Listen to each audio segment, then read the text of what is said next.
कहाँ है काउंटर, कहाँ है जवाब, कहाँ है? काएं करना बंद कर दे कौवे की तरह, ये रहा जवाब।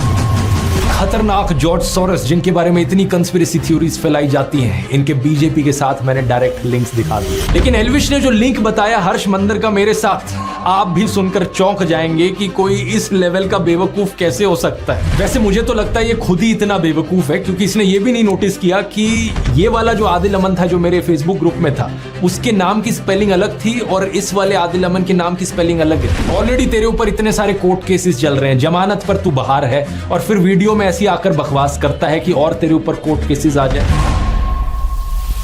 नमस्कार दोस्तों, कभी बिटोड़ा देखा है आपने? ये चीज, इसमें गोबर के बने हुए उपले रखे जाते हैं। हरियाणवी में एक कहावत है कि बिटोड़े के मुंह से उपले ही निकलेंगे। अभी कुछ हफ्ते पहले किसी दोस्त ने मुझे कहा कि एल्विश यादव ने मेरे ऊपर एक वीडियो बनाया है, मेरा क्या कहना है उस बड़ी लापा करता। मैंने कहा भाई क्या उम्मीद करते हो? बिटोड़े के मुंह से उपले ही निकलेंगे। वैसे तो दोस्तों इन गोदी यूट्यूबर्स का एक पूरा झुंड बैठा है जिसने पिछले कुछ महीनों में मेरे ऊपर एक से बढ़कर एक हमले करने की कोशिश करी है। कोई मुझे कभी कुत्ता कहता है, कोई कॉकरोच कहता है, कोई कहता है कि मेरी वाइफ पाकिस्तानी है, तो कोई मुझे बुली कहता है। लेकिन इन सभी में से एल्विश सही मायनों में इन बेवकूफों का सरदार है, क्योंकि जितनी अनाप शनाप बातें इसने अपने वीडियो में करी ना मेरे बारे में, जितने दुनिया भर के झूठ इसने फैलाए, उतने शायद ही किसी ने फैलाए। इसने मुझ पर जो वीडियो बनाई उसका कई सारे यूट्यूबर्स ऑलरेडी काउंटर कर चुके हैं। जिन्होंने भगवा रंग पहन रखा वो छपरी है कि सब छपरी हैं, ये जितने भी ये सैफरन गमछा ओढ़ते हैं। अरे एल्विश भाई, ध्रुव राठी ने ये कहीं नहीं कहा कि जो भगवा रंग पहनता है वो छपरी है, बल्कि वो लोग जो भगवा रंग पहन के मस्जिद के सामने जाकर हाथों में तलवार लेके घूमते हैं, वो लोग जो भगवा रंग पहन के राम का नाम खराब करते हैं, वो छपरी हैं। इसे बोलते हैं भाई साहब ब्रेन वॉशिंग। किस चीज का सिस्टम है? बच्चे बिगाड़ने का, गैम्बलिंग ऐप प्रमोट करने का, या फिर भांग पीकर वीडियो बनाने का, बियर पीकर वीडियो बनाने का, माहौल खराब करने का? आखिर किस चीज का सिस्टम? किसी भी चीज को यहाँ से वहां जोड़ दिया, कभी बोला कुछ, दिखाया कुछ, कभी तो बोलना ही नहीं आया ढंग से। हर्ष मंदार कह लो या फिर हर्ष मंदर कह लो, जो भी है। तो this is an interview of Harmandar Singh. Harmandar Singh Harsh Mandar नहीं है, इज अ डिफरेंट गाय। अब जस्ट बिकॉज उनके नाम सिमिलर हैं तो इसने उन्हीं का आर्टिकल दिखा दिया, मतलब हद होती है यार। अब इस बात का कोई प्रूफ अवेलेबल नहीं है कि हर्ष मंदर और ध्रुव राठी डायरेक्टली कनेक्टेड हैं, लेकिन एक स्पेकुलेशन के आधार पे और एक कॉन्स्पिरेसी थ्योरी के आधार पे इस बात को इतने कॉन्फिडेंस से बता दिया जाता है। जो व्यक्ति गाली देता था वो व्यक्ति ने इस वीडियो में गाली नहीं दी, खुद ही बोल रहा है नहीं दे पाऊंगा। क्यों? क्योंकि इस व्यक्ति ने सुधारा है उसको। ये है पढ़े लिखे यूट्यूबर्स का फर्क। जब छपरियों का सरदार गाली देना बंद कर सकता है इस व्यक्ति के वीडियो की वजह से, तो फिर इसके जो गुलाम हैं वो क्यों नहीं गाली देना बंद करेंगे? इतनी बेइज्जती होने के बाद भी एल्विश का मन नहीं भरा, मुझसे कहने लगा कि काउंटर दो। कहाँ है काउंटर, कहाँ है काउंटर? काउंटर कहाँ है काउंटर, कहाँ है जवाब, कहाँ है? काएं करना बंद कर दे कौवे की तरह, ये रहा जवाब। बस एक चीज कहूंगा, विक्टिम कार्ड मत खेलियो इस वीडियो को देखने के बाद। रोना धोना नहीं चलेगा, पहले भी तू टीवी पर बहुत रोया। लोग मेरे को बोलते थे बीजेपी का दल्ला है। हमारे ध्रुव भाई को एंटी नेशनल्स में इतना इंटरेस्ट क्यों है? करने को कोई कुछ भी कर सकता है, पर इंसान कितना पागल होगा। बीजेपी की एक बड़ी पॉपुलर स्ट्रैटेजी है, आपने भी नोटिस किया होगा दोस्तों, कि जो भी इंसान बीजेपी की आलोचना करता है, ये बीजेपी वाले उसे एंटी नेशनल घोषित करते फिरते हैं। एल्विश ने भी यही किया कि ये इंसान एंटी नेशनल, वो एंटी नेशनल, फलाना एंटी नेशनल, ढिमकाना एंटी नेशनल। अब किसी तरीके से इन सभी लोगों के ध्रुव राठी से कनेक्शन जोड़ दो और इसे भी एंटी नेशनल घोषित कर दो। मैंने तो एंटी नेशनल घोषित कर दिया। आइए पॉइंट बाय पॉइंट देखते हैं कि इसने एग्जैक्टली क्या कहा था। इसने बात करी थी आदिल अमन नाम के एक आदमी की। साल 2020 के अंदर ध्रुव राठी ने एक फेसबुक ग्रुप बनाया जिसके अंदर वो एडमिन थे, और इस ग्रुप के अंदर बहुत सारे लोग थे। उसके अंदर एक इंपॉर्टेंट चेहरा था जिसका नाम है आदिल अमन। पहली गलत इन्फो, साल 2020 में मैंने कोई ग्रुप नहीं बनाया। जिस ग्रुप की ये बात कर रहा है वो मैंने 2017 में बनाया था और 2020 तक तो मैंने उसे बंद कर दिया था। इस फेसबुक ग्रुप का नाम था ध्रुव राठी स्क्वाड। इसके साथ साथ मेरा एक फेसबुक पेज भी है सिर्फ ध्रुव राठी नाम से। इस ग्रुप को मैनेज करने के लिए मैंने कुछ एडमिन्स को चुना, उन लोगों में से जो मेरे फेसबुक पेज पर सबसे ज्यादा एक्टिव लोग थे। कौन ये लोग थे मैं नहीं जानता, मैंने सिर्फ इस बेसिस पर इन लोगों फेसबुक ग्रुप का एडमिन बनाया कि ये मेरे फेसबुक पेज पर सबसे ज्यादा लाइक और कमेंट करते थे। इनफैक्ट फेसबुक की खुद की ये सजेशन होती थी उस जमाने में। तो जो भी एडमिन्स थे मेरे फेसबुक ग्रुप के, उनमें से किसी से भी मैं आज तक पर्सनली कभी नहीं मिला।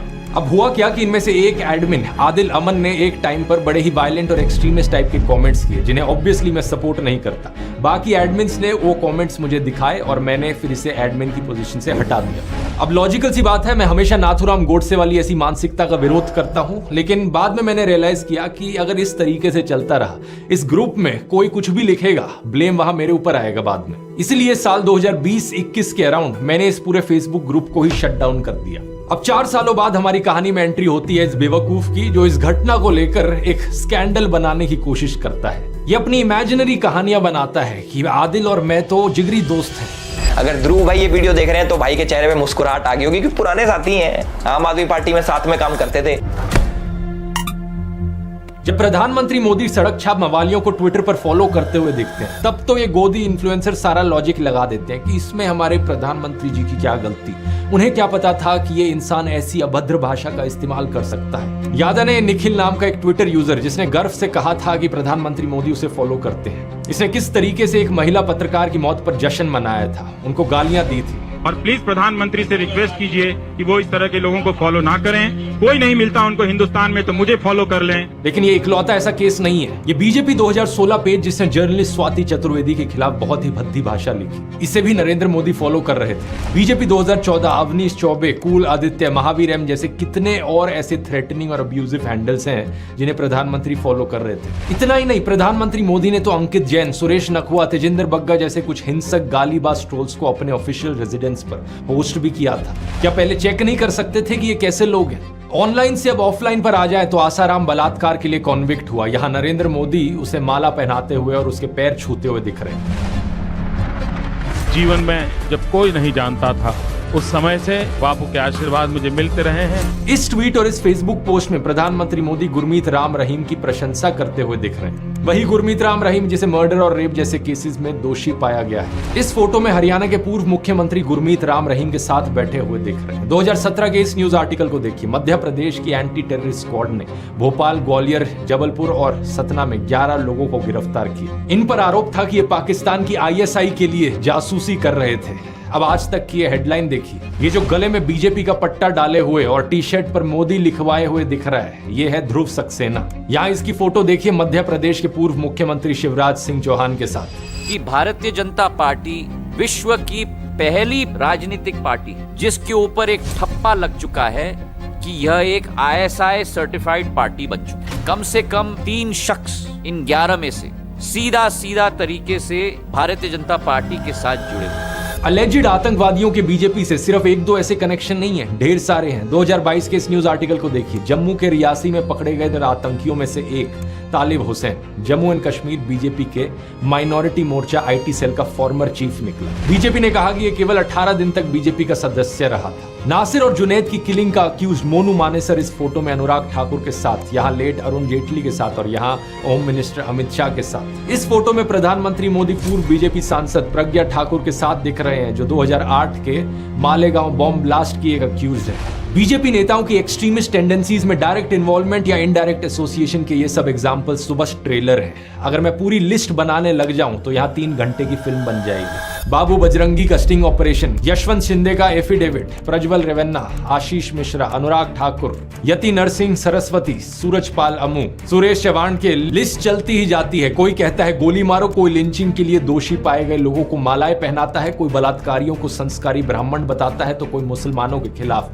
जेनोसाइड की बात करता है। क्या एल्विश में हिम्मत है इन सब केसेस पर बोलने की? एल्विश, मुझे पक्का पता है तू इस वीडियो को देख रहा होगा। सीधा तुझसे बोलना चाहूंगा, अगर तुझ में 1% भी हिम्मत है तो बीजेपी से काउंटर मांग कर दिखा दे। कहां है काउंटर, कहां है काउंटर? ये जो काएं करे जा रहा था ना मेरे साथ, बीजेपी के साथ करके दिखा। नहीं कर पाएगा, क्योंकि मुझे पता है तेरे जैसे सत्ता के चाटुकार पूरी जिंदगी ऐसी हिम्मत नहीं जुटा पाएंगे। मेरे खिलाफ बोलना आसान है, क्योंकि पता है सरकार पीछे से कुछ कहेगी नहीं और बड़े यूट्यूबर को टारगेट करके व्यूज मिलेंगे, कंट्रोवर्सी होगी, पब्लिसिटी मिलेगी। पता है तुझ जैसे गोदी यूट्यूबर्स की सबसे बड़ी प्रॉब्लम क्या है? तुझ जैसे लोगों को लगता है कि कंट्रोवर्सी क्रिएट करके व्यूज आएंगे और इसी तरीके से फॉलोअर्स बटोरे जा सकते हैं, इसी तरीके से यूट्यूब पर करियर बनाया जा सकता है। लेकिन तेरे जैसे एक और यूट्यूबर को मैंने पहले भी कहा था कि कंट्रोवर्सी करके एक सस्टेनेबल यूट्यूब करियर बनाना पॉसिबल नहीं है।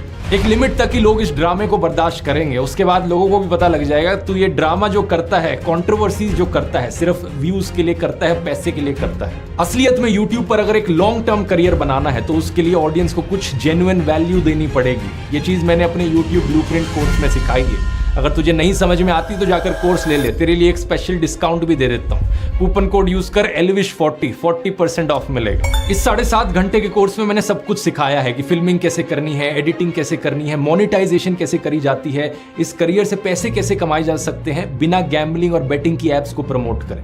ये भी तेरे लिए सीखना बहुत जरूरी है, क्योंकि जो अभी तेरा बिजनेस मॉडल है ना कि कंट्रोवर्सी करके व्यूज इकट्ठे करो और फिर इन गैम्बलिंग एप्स को प्रमोट करो, ये देश के यूथ का फ्यूचर बर्बाद कर रहा है। इस कोर्स में मैंने ढेर सारे और तरीके बताए हैं पैसे कमाने के, और सबसे इंपॉर्टेंट चीज सेकंड चैप्टर में बात करी है अपनी नीश कैसे चुननी है, अपनी स्किल्स और अपने पैशन के बल पर एक यूनिक यूट्यूब चैनल कैसे बनाना है। अब दोस्तों वैसे मुझे पता नहीं एल्विश यादव में कितनी स्किल्स हैं, तो इसका तो छोड़ो, लेकिन अगर आपको इंटरेस्ट है तो आप जरूर elvish40 कूपन कोड यूज कर सकते हो जाकर। जितने भी लोगों ने कोर्स लिया है उन्हें ये बेहद यूजफुल लगा है, और पिछले 10 सालों में यूट्यूब के करियर में मैंने जो भी कुछ सीखा है वो मैंने आपको इसमें सिखाया है। इस QR कोड को स्कैन कर सकते हैं या लिंक नीचे डिस्क्रिप्शन में भी मिल जाएगा। टॉपिक पर वापस आए तो आगे बंदा बात करता है जॉर्ज सोरस की। तो हर्ष मंदार है वो जॉर्ज ਵੀਡੀਓ ਆਪਾਂ ਇੱਥੇ ਖਤਮ ਕਰਦੇ ਹਾਂ ਜੇ ਇਸ ਤੋਂ ਵੀਡੀਓ ਬਹੁਤ ਵੱਡੀ ਹੋ ਜਾਣੀ ਆ ਆਪਾਂ ਦੇਖਦੇ ਰਹੇ ਪਰ ਇਹ ਬੈਸਟ ਯੂਟਿਊਬਰ ਆ YouTube ਦੇ ਉੱਪਰ ਜਿਹੜਾ ਕਿ ਗੋਦੀ ਮੀਡੀਆ ਨੂੰ ਪੂਰਾ ਚੰਗੀ ਤਰ੍ਹਾਂ ਠੋਕਦਾ ਆ ਤੇ ਜਿੰਨੇ ਵੀ ਐਲਵਿਸ਼ ਵਰਗੇ ਚੇਲੇ ਆ ਉਹਦੇ ਗੋਦੀ ਮੀਡੀਆ ਦੇ